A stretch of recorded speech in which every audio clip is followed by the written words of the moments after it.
मित्रांनो, सकाळचे 6:30 वाजलेत आणि आता टेम्परेचर 11 आहे. इथे खूप लवकर उजाडतं. सकाळी 4 वाजता पूर्ण प्रॉपर सनलाईट होता आणि आत्ता पण बघू शकतो रूममधून खूप सुंदर व्ह्यू आहे आमच्या आणि बाकी रूमला पण छान व्ह्यू आहे. कारण का सगळ्या रूम फ्रंट फेसिंगच आहेत त्यामुळे. आणि आज आम्ही इकडून तवांगसाठी निघालो. तवांगसाठी जाताना आम्ही वाटेत जसवंतगड, दिरंग मॉनेस्ट्री, बैसाई कॅम्प आणि Sela pass. Hope for the best की आम्हाला सेला पासलाच बर्फ मिळेल आणि स्नोफॉल मिळेल. हा असा इथून एंट्रन्स आहे आणि हे रूम पूर्ण आणि हा आहे रूममधनं आमचा पूर्ण व्ह्यू.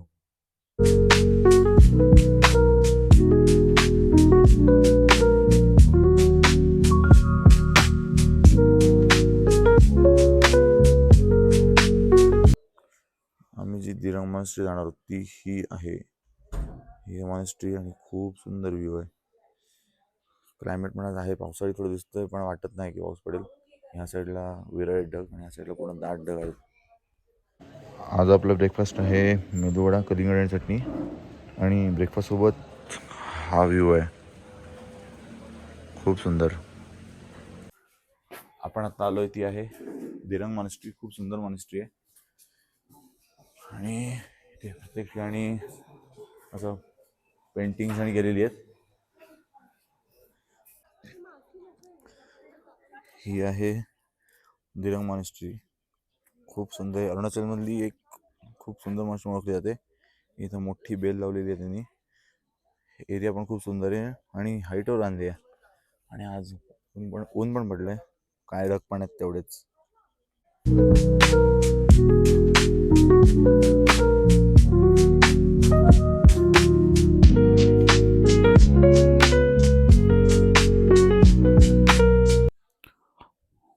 खूप सुंदरशी मॉनेस्ट्री आहे. सगळीकडे गोल्डन आणि वेगळ्या रंगाने पेंटिंग केलं आहे. हे जे पूर्ण झुंबर किंवा कंदील जो लावलेला आहे तो पूर्ण कापड्याने बनवलेला आहे. इथं त्यांच्या काही मूर्ती आहेत आणि मेन मूर्ती आहेत ते समोर आहेत.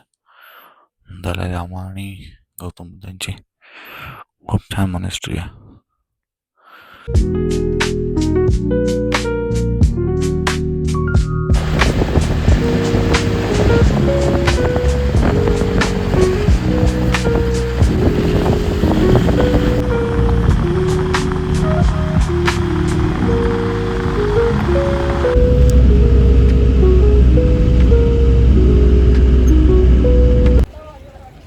मित्रांनो, आम्ही आता बैसाखी कॅम्पला आलो आहे.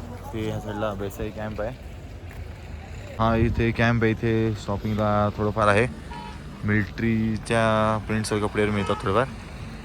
हे सेला वॉरियर्सचा एक बोर्ड लावला आहे. इकडे राष्ट्रम सर्वोपरी दिले सगळे मिलिटरी आहे इथे. खूप छान आहे. आज वेदर पण छान आहे. मग अशी मळं होतं तर ते पण क्लिअर झालं आहे.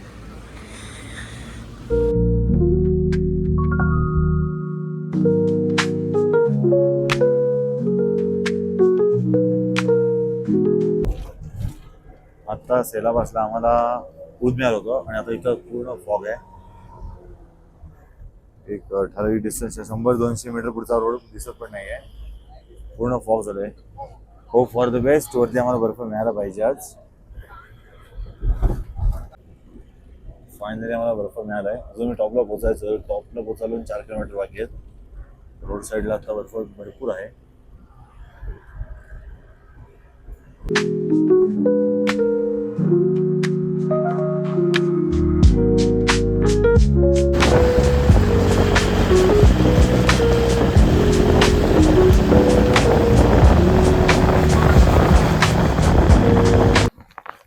मी सेला पासला आलोय आणि हे जे काय पडतंय अंगावर हे पूर्ण हा सगळा स्नोफॉल आहे. तो मी अजून दाखवतो. हे पहा, छान स्नोफॉल होतोय पूर्ण इथे आणि इथे तुम्हाला फोनमध्ये दिसत नसेल. हे बघा हातावर, हे बघा हातावर पडताना दिसत असेल तुम्हाला. खूप जोरात स्नोफॉल झालेला आहे. छान वाटतं. सगळे सहप्रवासी आपले एन्जॉय करतायत. मित्रांनो, 2 मिनिटापूर्वी सगळं क्लिअर होतं वेदर. आता पूर्ण फॉग आलाय. बघू शकता पूर्ण हा टॉप आता दिसायला लागला. मगाशी दिसत नव्हता आणि आता परत अवस्था की परत फॉग आलाय.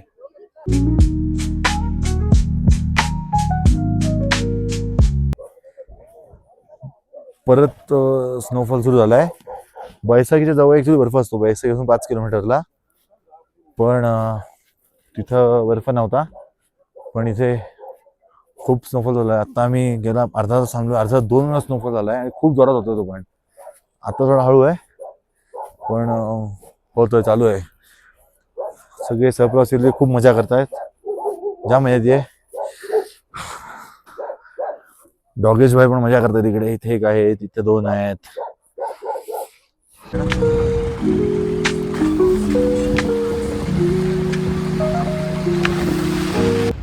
आम्ही आता सेलापासच्या खाली थोड्या अंतरावर जेवायला थांबलोय आणि इथे मला आता याक दिसलाय.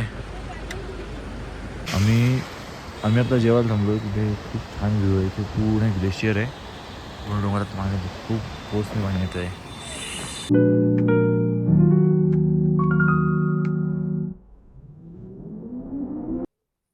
मित्रांनो, आपण आता आलोय ते रायफलमन जसवंत सिंग रावत यांचं स्मारक आहे, वॉर मेमोरियल, ज्यांनी 72 तास युद्ध करून पूर्ण ही दरी रोखून धरली होती. आपण आता जे आलोय ते आहे वॉर मेमोरियल. ठीक आहे, रायफलमन जसवंत सिंग रावत त्यांचं वॉर मेमोरियल आहे. 1962 सगळ्यांनी ऐकलं असेल, पण काय झालं होतं सांगतो तुम्हाला मी.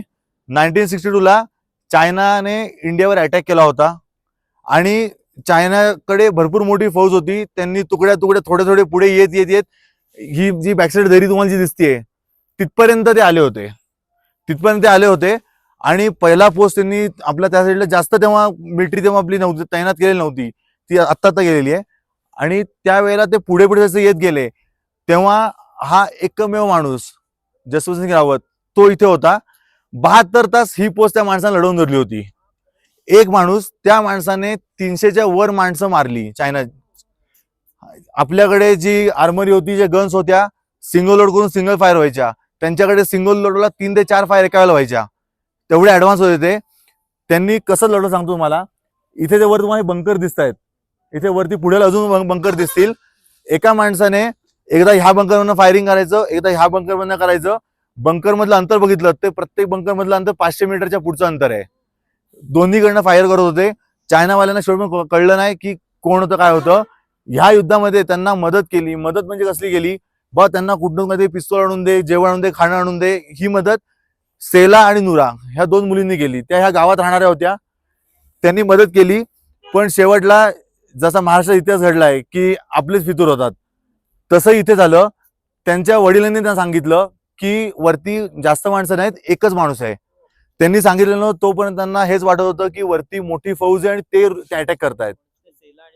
हा, त्यांच्या वडिलांनी सांगितलं त्यांना. आणि त्यामध्ये सेला आणि नुरा दोघींनाही वीरगती प्राप्त झाली. त्याच्यात त्या नावाने आपला जो मागे जो सेला पास बघितला तो सेलाच्या नावाने केलेला आहे. आणि आपण जो लास्टला खाली उतरून नुरंग फॉल्स बघणार आहोत तो तिच्या नावाने केलेला आहे. ठीक आहे, हा एक बंकर आहे 1962 मध्ये युद्ध झालेला, अजून आहे तसे. जो समोर इथे फ्लॅग लावले, हे 2 बंकर आहेत आणि एक पोस्ट आहे तिथं वरती आहे.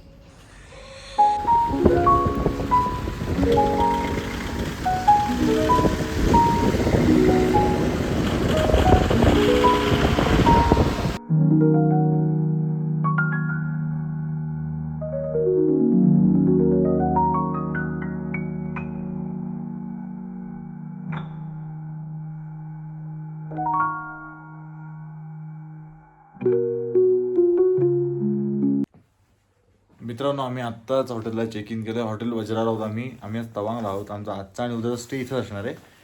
आणि उद्या आम्ही जाणार आहोत बुमला पासला. आजचा व्हिडिओ किंवा आत्तापर्यंत जेवढे ब्लॉग मी टाकले तुम्हाला आवडले असतील तर लाईक, शेअर, सबस्क्राईब नक्की करा. असंच प्रेम दाखवत राहा. आणि अजून तुम्हाला नवनवीन ट्रिपला जायचं असेल तर अमोरा ट्रॅव्हल्सला कॉन्टॅक्ट करा, संपर्क करा. मी त्यांचे डिटेल्स डिस्क्रिप्शन बॉक्समध्ये देतोय. थँक्यू.